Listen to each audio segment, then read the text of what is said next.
kemarin diskusi dan kata satu dua jam. Kemudian nanti instrumen ini lebih lanjut akan kami bawa di acara lokakarya kedua itu kami mau konfirmasi dan mohon solusinya begitu kaitan dengan aksi nyata di modul 1.4 budaya positif yang mungkin waktu itu Bapak ingat waktu Bu Evi webinar di itu yang budaya positif malam itu memang pembebasan itu harus kita laksanakan begitu tadi sekolah. Kalau ruangannya misalkan ya kan di sini dipakai nih, ya kan ini untuk kapasitas 13 sekolah kan bisa di ruangan ini, ya kan di ruangan lab kimia bisa, atau di ruangan biologi bisa, kan ada 3 ruangan. Boleh PIK ya, boleh ya, berarti kalau mau PIK berarti 3 itu kan. Kita punya 3 ruangan ya, jadi mau apa? Berarti yang pertama 3, yang kedua 2. Gitu. Ada yang klik. Terima kasih sekali Bapak solusinya. Bismillahirrahmanirrahim. Assalamualaikum warahmatullahi wabarakatuh.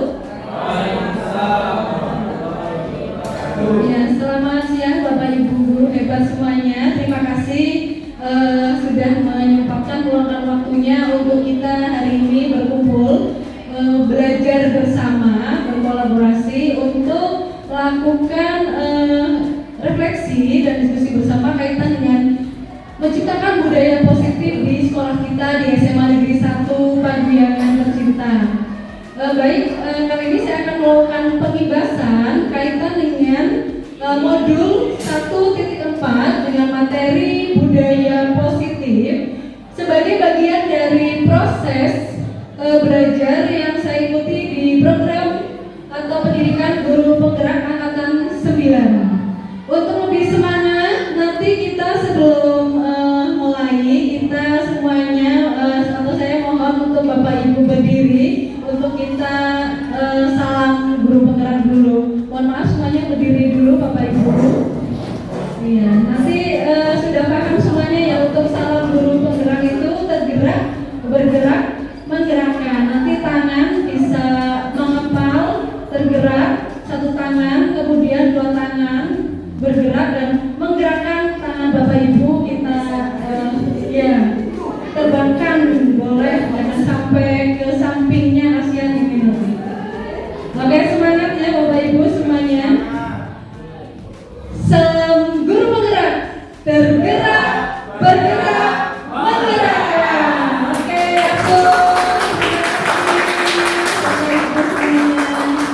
selamat datang Ibu. Ini tadi sudah konfirmasi juga, alhamdulillah dapat dukungan penuh dari sekolah kita SMA Negeri 1 Paguyangan terhadap hal apa yang harus dilakukan kaitan dengan program guru penggerak. Baik, kaitan dengan budaya positif yang sudah ada di lingkungan kita di SMA Negeri 1 Paguyangan ini alhamdulillah sudah sangat berjalan dengan baik. Namun begitu sebagai bagian dari proses belajar ini nanti kita perlu juga untuk melakukan pengibasan. Ini maksud saya di sini bukan menggurui Bapak Ibu, kita belajar bersama apa saja sih hal-hal yang diperlukan atau unsur-unsur pendukung dari terciptanya budaya positif di sekolah. Budaya positif itu mencakup ada di sini tentang perubahan paradigma belajar, disiplin positif itu sendiri, kemudian kaitan dengan teori kontrol dan motivasi perilaku manusia, ada juga kaitan dengan hukuman dan penghargaan, berkaitan juga dengan kebutuhan dasar manusia, posisi kontrol kita sebagai guru, membuat keyakinan kelas dan menerapkan segitiga restitusi dalam menyelesaikan masalah. Nah, nanti materi-materi ini sebagai bagian dari hal-hal yang perlu kita dalami dari atau sebagai upaya dalam menciptakan budaya positif di sekolah, khususnya di SMA Negeri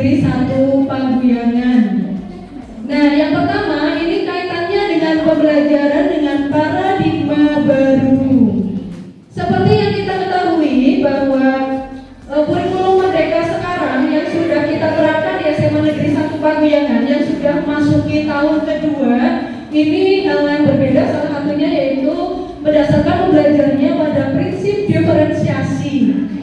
Yang mana diferensiasi itu yaitu pembelajaran yang disesuaikan dengan kebutuhan gaya belajar murid, tentunya didasarkan atau dalam rangka untuk mewujudkan profil pelajar Pancasila. Yang selanjutnya nanti di budaya positif juga kita akan berkaitan juga dengan bagaimana sih cara pembelajaran yang inovatif. Tentunya dibutuhkan berbagai strategi pembelajaran untuk membantu peserta didik menyadari potensi yang ada pada diri mereka, yaitu fokus pada bakat dan kemampuan murid, sehingga peserta didik atau murid dapat mengetahui apa yang mereka pelajari dan mampu mengelola tantangan yang ada. Dan hal yang paling membedakan adalah refleksi. Refleksi perlu kita terapkan dan biasakan baik dalam diri murid maupun kita sebagai seorang guru. Nah, selanjutnya yaitu berkaitan dengan pembelajaran yang membangun kolaborasi. Pembelajaran yang membangun kolaborasi di sini maksudnya yaitu kita berkolaborasi sesama rekan sejawat maupun dalam proses belajar mengajar itu menumbuhkan rasa kerjasama dalam diri murid. Ini contohnya mengembangkan kecakapan berpikir peserta didik dengan melalui penguatan literasi melalui teks dan juga meningkatkan keterampilan kecakapan sosial emosional peserta didik. Kolaborasi ini sebetulnya kreatif, inovatif. Kolaborasi ini merupakan salah satu kecakapan yang harus dimiliki oleh murid kita di abad 21, yaitu yang kita kenal dengan istilah 4C itu dalam pembelajaran.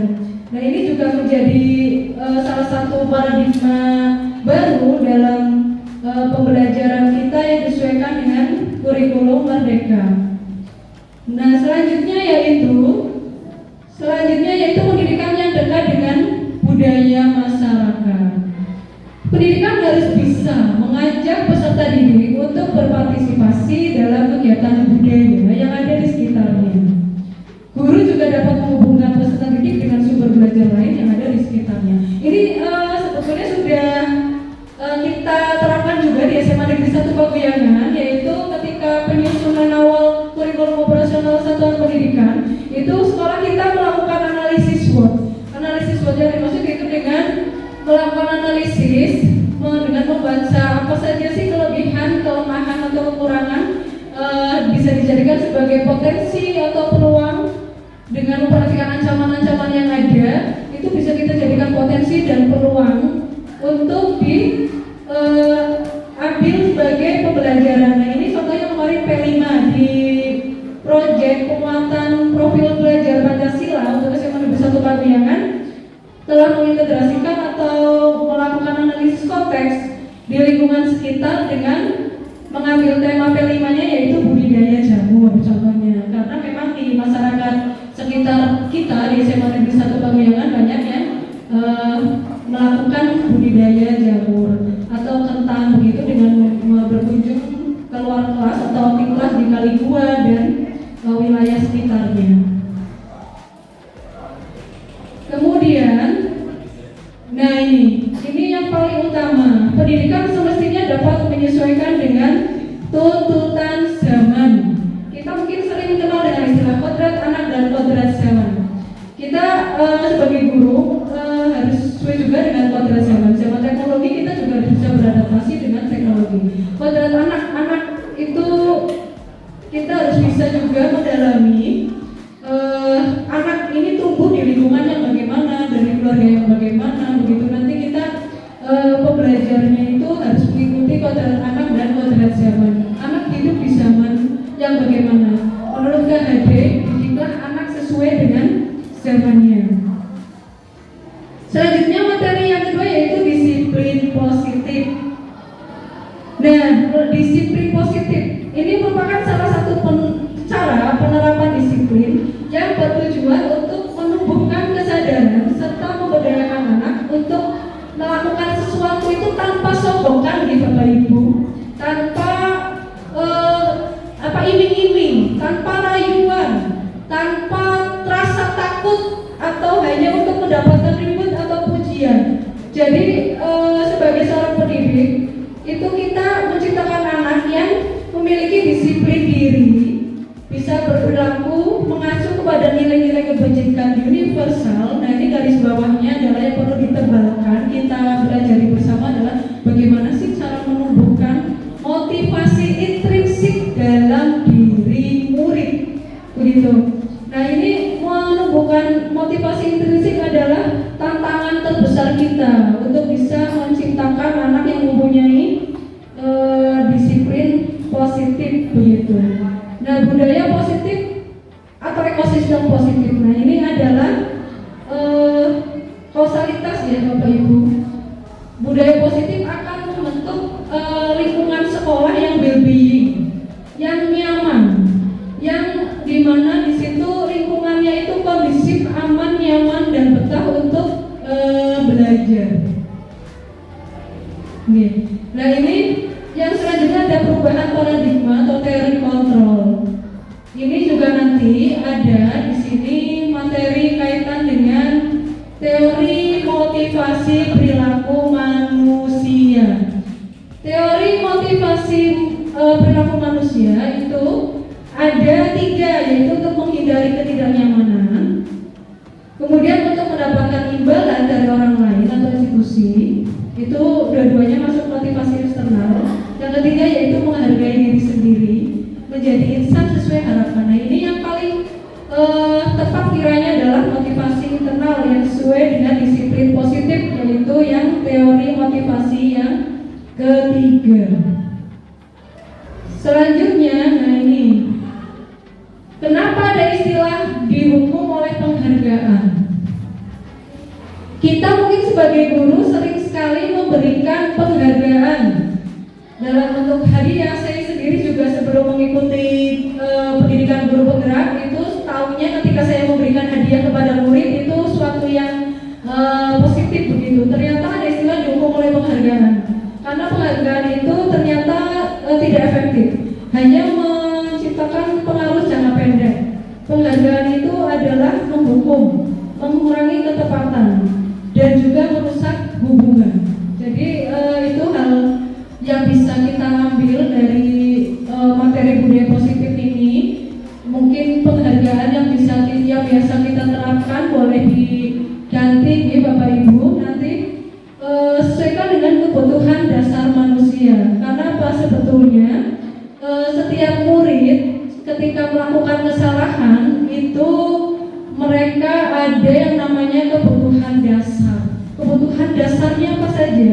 Setiap murid itu, bahkan kita ya manusia itu mempunyai 5 kebutuhan dasar, yaitu bertahan hidup, kasih sayang dan rasa diterima, penguasaan, kebebasan dan kesenangan. Jadi nanti ketika ada murid melakukan kesalahan, kita harus bisa mengidentifikasi murid ini melakukan kesalahannya karena atas dasar pingin kasih sayangkah, atau pingin atas dasar kebebasan, kesenangan, penguasaan, atau memang bertahan hidup, begitu. Nah, nanti dikaitkannya dengan penyelesaiannya itu dengan penerapan atau dengan membuat keyakinan kelas. Itu materi yang selanjutnya ya, nanti kita boleh terapkan di kelas kita. Seperti kemarin saya sudah menerapkan buat keyakinan kelas di kelas 12 MIPA 2, yaitu dengan melibatkan mereka dalam pembuatan keyakinan kelas, berdiskusi, merumuskan peraturan apa saja yang menjadi keyakinan warga kelas, dan menempelkan keyakinan di dalam kelas untuk dijadikan sebagai pedoman untuk pengeling ya, pengingat bahwa kita itu punya keyakinan yang didasarkan pada nilai-nilai kebajikan yang kalau bisa itu ditumbuhkan atau dilakukan atas dasar motivasi intrinsik, sehingga akan meminimalisir yang namanya pelanggaran, begitu. Jadi anak melakukannya itu dengan dasar kesadaran diri. Nah, selanjutnya ini yang cukup penting juga bagi kita, yaitu posisi kontrol guru. Kita memiliki peran kontrol, bisa sebagai penghukum, bisa sebagai pembuat rasa bersalah, bisa sebagai teman, bisa sebagai pemantau, dan bisa sebagai manajer. Nah, dari 5 posisi kontrol guru ini diharapkan itu kita bisa menjadi seorang manajer. Nah, selama ini mungkin kita ya banyak yang sebagai penghukum atau sebagai teman, bahkan saya kemarin konsepnya juga masih berpikiran bahwa sebagai teman itu ternyata murid selalu ketergantungan dengan kita, atau mungkin juga bisa mengurangi rasa hormat dan lain-lain. Untuk posisi kontrol itu usahakan kita bisa menempatkan diri sebagai posisinya adalah seorang manajer. Nah, ini konsep disiplin diri dan restitusi. Ini segitiga restitusi. Ini materi yang terakhir di modul budaya positif adalah segitiga restitusi. Apa saja sih tahapan segitiga restitusi? Yaitu nanti melalui segitiga restitusi kita bisa menyelesaikan masalah tanpa membuat anak merasa tersakiti. Yang pertama yaitu dengan cara menstabilkan identitas mereka. Kemudian yang kedua adalah memvalidasi kesalahan, dan yang terakhir yaitu menanyakan keyakinan. Keyakinan yang dimaksud bukan aliran kepercayaan di Bapak Ibu, tapi keyakinan yang dimaksud adalah diingatkan kembali tentang keyakinan kelas begitu. Misal melalui menstabilkan identitas ini, menstabilkan identitas itu ada anak misalkan melakukan kesalahan. Nah, ini kita bisa menstabilkan identitas itu bisa bersifat menenangkan anak bahwa kita bisa berkata bahwa berbuat salah itu hal yang wajar, manusiawi, bukan hanya kamu yang melakukan kesalahan itu begitu. Karena tidak ada manusia yang sempurna. Kemudian yang kedua yaitu memvalidasi kesalahan. Memvalidasi kesalahan itu anak diminta untuk untuk menyampaikan begitu alasan mereka itu dalam membuat kesalahan itu apa begitu. Nah, nanti di tahap yang terakhir yaitu menanyakan keyakinan. Dengan menanyakan keyakinan, mengingatkan kembali keyakinan kelas apa yang kira-kira kamu sudah langgar begitu. Nanti anak akan melakukan refleksi diri dan mencoba untuk memperbaiki ke depan. Nah, begitu materi modul budaya positif yang mungkin bisa saya bagikan untuk di sekolah kita. Mudah-mudahan akan terus kita tidak bosan-bosan untuk menciptakan budaya positif di sekolah. Mari bersama mengimplementasikan budaya positif di SMA Negeri 1 Pakuyangan. Untuk Bapak Ibu guru semuanya tetap semangat untuk terus menerapkan budaya-budaya positif ya di sekolah kita. Nah, ini semoga sesi belajar kita hari ini membawa manfaat sehingga dapat mewujudkan profil pelajar Pancasila di SMA Negeri 1 Pakuyangan. Kurang lebihnya mohon maaf. Sekian dulu. Terima kasih Bapak Ibu semuanya. Wassalamualaikum warahmatullahi wabarakatuh.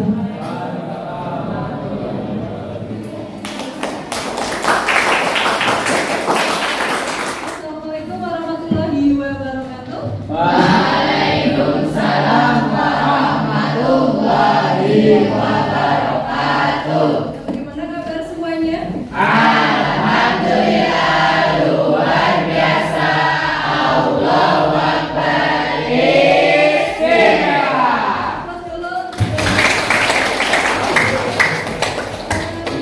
Tahu ya, ini hari ini aku sudah pegang sticky note kertas warna-warni. Artinya hari ini kita akan membuat sebuah keyakinan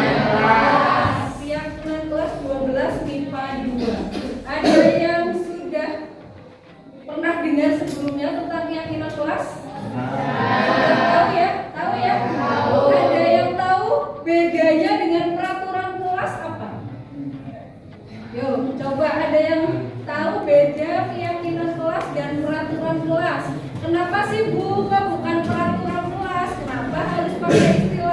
keyakinan kelas, ada yang tahu? Ya? Mbak Alul?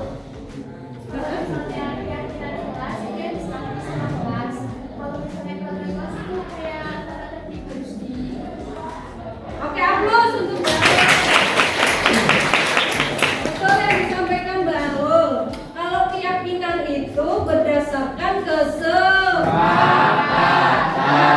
Kalau peraturan itu sudah berupa tata tertib yang harus kalian taati loh. Jadi kalian melaksanakan peraturan itu, misal Mas Migdan berangkat sekolah disiplin tepat waktu itu karena peraturannya itu tata tertib sekolahnya itu bunyinya begitu, dia berangkatnya itu karena faktor dari luar begitu. Nah, kalau keyakinan kelas itu bedanya nanti kalian melakukan atau melaksanakan keyakinannya itu berdasarkan dari motivasi internal atau berdasarkan kesadaran dari dalam diri, bukan karena si A, bukan karena si B, bukan karena takut sama wali kelasnya, bukan, ya, bukan takut kepala sekolahnya apalagi Mas Migdan. Insya Allah tidak ya. Mudah-mudahan nanti kalian bisa melaksanakan semua keyakinan kelas itu berdasarkan motivasi internal dalam diri. Paham? Dan nanti caranya bagaimana? Kalian nanti Ibu minta untuk menuliskan ya satu keyakinan kelas yang ada dalam dirimu. Contohnya bagaimana Bu? Bu, saya nggak pingin ada pembulian di kelas 12 MIPA 2. Ya tuliskan saja di sini. Jangan saling membuli begitu. Harus saling menyayangi, ya, menghargai. Kalian suka sebel nggak kalau misalkan ada teman kalian yang tidak suka menjaga kebersihan? Ada piket bersih capek ya kalian, tapi ternyata ada temanmu yang itu jorok begitu, sukanya itu hal-hal yang kotor, berdampak kepada kelas. Nah itu nanti boleh ditulis di situ, harus dijaga kebersihan kelasnya. Paham ya? Nanti ini dibagikan di belakang.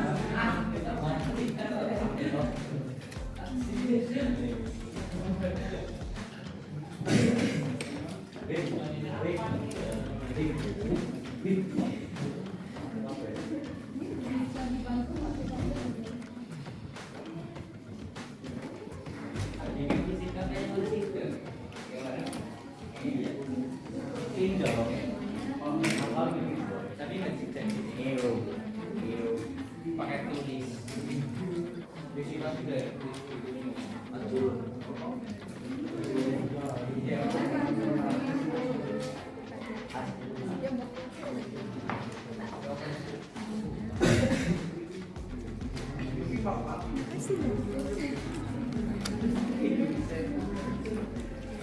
Satu kata boleh, satu kalimat boleh ya.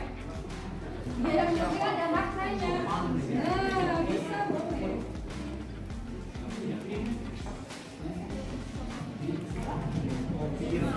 Dikasih nama kalian ya, dikasih nama.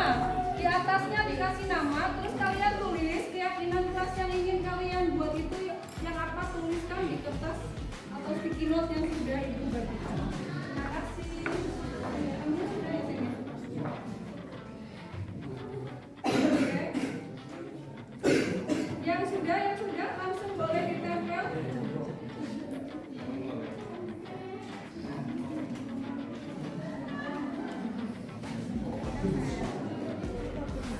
Yang sudah boleh langsung ditempel, nanti mencari di arah kalian tempel ya.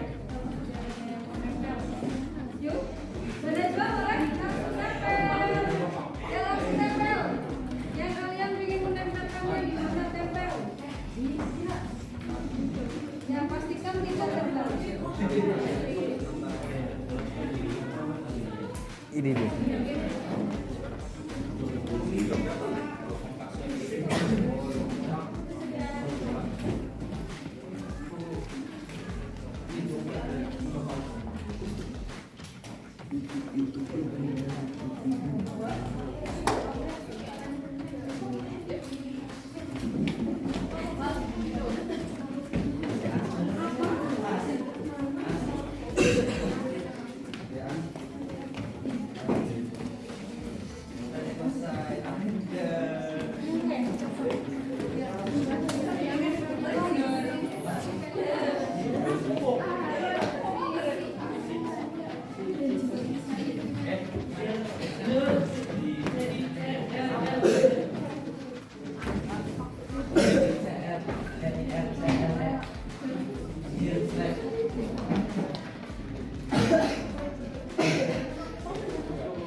karena sering ngontrak-ngontrak begitu ya, harus nunggu ngontrak dulu. Nah ini dibutuhkan inisiatif yang punya inisiatif gitu.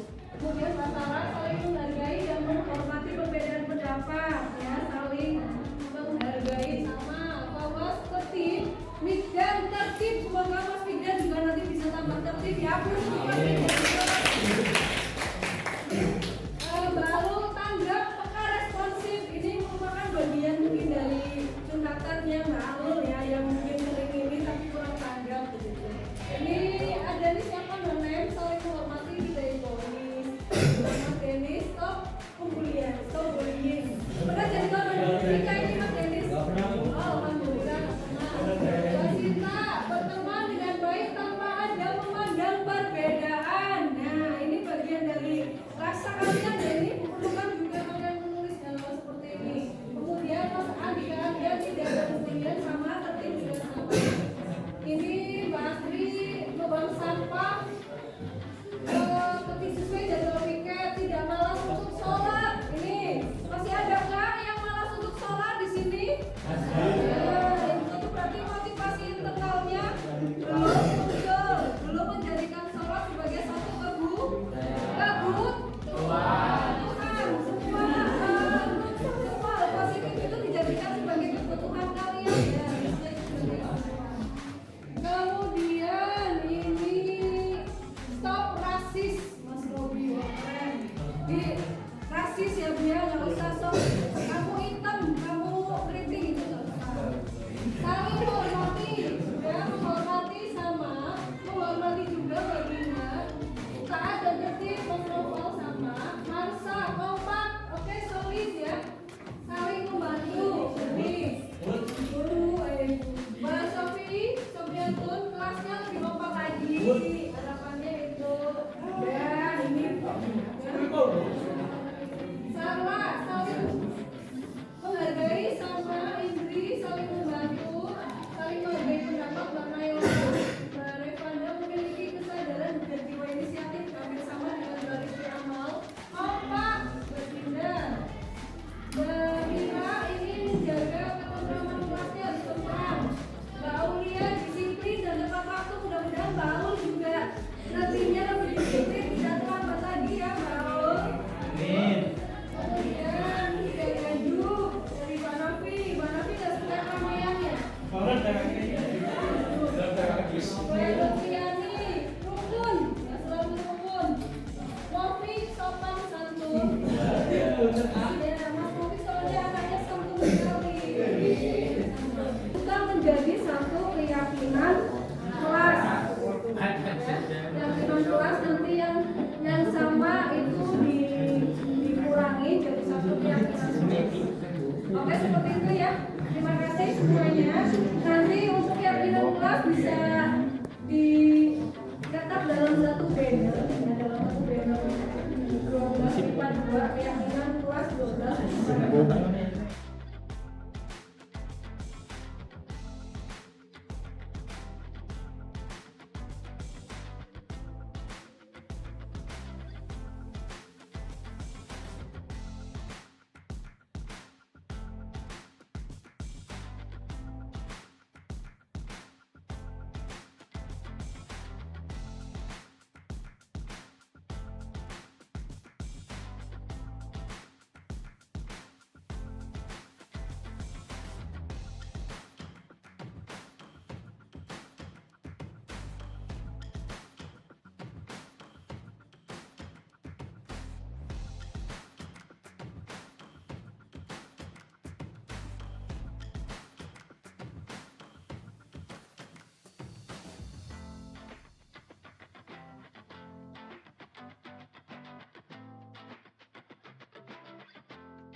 Assalamualaikum warahmatullahi wabarakatuh. Halo, nama saya Tej Anul Hasna dari kelas 12 MIPA 2 SMA Negeri 1 Pabiangan. Nah, saya akan menjelaskan bagaimana manfaat dari keyakinan kelas yang dibuat 12 MIPA 2 bersama dengan Bu Eva Uniati. Jadi, manfaatnya yaitu yang pertama, membuat kelas menjadi lebih nyaman. Kemudian yang kedua adalah meningkatkan solidaritas dan kerjasama antar siswa dari 12 MIPA 2. Dan kemudian yang ketiga adalah membangun karakter positif dari siswa 12 MIPA 2. Assalamualaikum warahmatullahi wabarakatuh. Perkenalkan, saya Dinda Greca Adana Putri dari 12 MIPA 2 SMA Negeri 1 Paguyan. Saya di sini akan menceritakan pengalaman saya dengan adanya keyakinan kelas. Saya merasakan dengan adanya keyakinan kelas menjadi lebih kondusif, tertib, dan juga nyaman. Dan itulah dampak yang saya rasakan dengan adanya keyakinan kelas. Sekian, terima kasih. Wassalamualaikum warahmatullahi wabarakatuh.